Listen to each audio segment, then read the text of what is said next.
பாது திறந்தி பறைசை பாட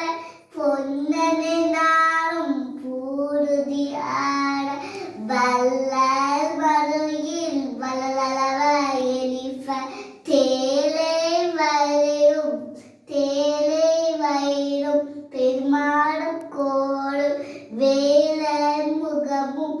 அஞ்சு கரமும் அங்குச பாசமும் நெஞ்சில் குடிகொண்ட நீலவாய் நாந்தியம் குயமும் மூன்று கண்ணும் முன்பக சுகரும் இடது செவியும் இரண்டு பொருளும் திரள் ஒளி வாரும் சொற்பக கலந்த மூசிக்க வாகல எப்பொழுதும் எல்லை ஆட்பல்ல வேண்டி தாய்